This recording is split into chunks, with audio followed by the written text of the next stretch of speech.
یعنی وہ سلیکٹڈ بندے ہیں اللہ کے جو رات کے وقت میں اپنی کروٹوں کو اپنی بستر سے الگ کر لیتے ہیں اور اللہ سے ڈرتے ہوئے جنت کے شوق میں وہ اللہ کے حضور روتے اور گڑ گڑاتے ہیں.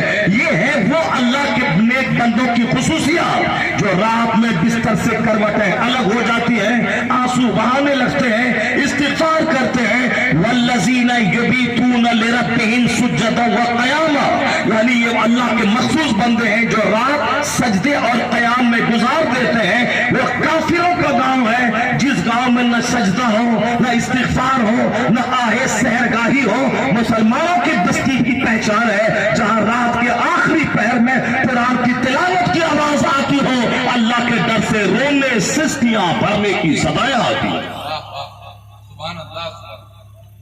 لیکن آج مسلمانوں کی بستیوں کا حال یہ ہے کہ جہاں سے ٹیلی ویژن کی آواز آ رہی ہے, جہاں سے واٹس ایپ یوٹیوب چلانے کی آواز آ رہی ہے, یعنی عقل پرست ہو گئی. مسجد میں موبائل, جلسے میں موبائل, اسٹیج پر موبائل, 24 گھنٹے موبائل. جس منہ میں اللہ کا ذکر رہنا چاہیے اس منہ میں گٹکا, اس منہ میں پان, اس منہ میں صاحب رجنی گندھا, شدھ پلس. مرے گا تو کلمہ پڑھنے کی توفیق کیسے ملے گی؟ فرشتہ 1 منٹ کی مہلت نہیں دے گا, اس وقت تو کلمہ بھی نہیں پڑھ پاؤ گی. کیا کس گٹکا کے چکر میں پڑے ہو جو وہ گٹکا پھینکتا ہے بیسن میں تو لگتا ہے جیسے منہ سے کوئی پاخانہ کر دیا.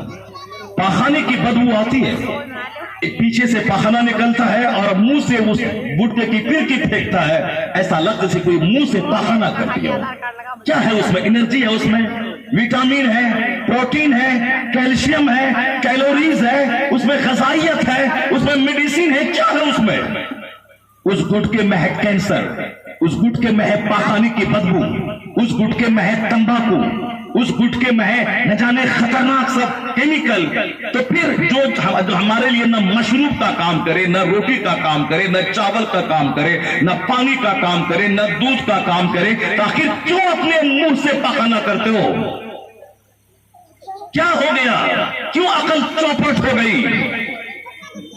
قرآن پڑھنے کی توفیق کہاں سے ملے گی؟ درود پڑھنے کی توفیق کہاں سے ملے گی؟ منہ میں تو گٹکا بھرا. کیا جاہل, کیا پڑھا لکھا, کیا بے پڑھا, سب کا یہی حال ہے. حضور نے سچ کہا تھا 1400 سال پہلے. آقا نے کہا تھا ایک زمانہ ایسا آئے گا کہ لوگوں کی عقلیں چھین لی جائیں گی.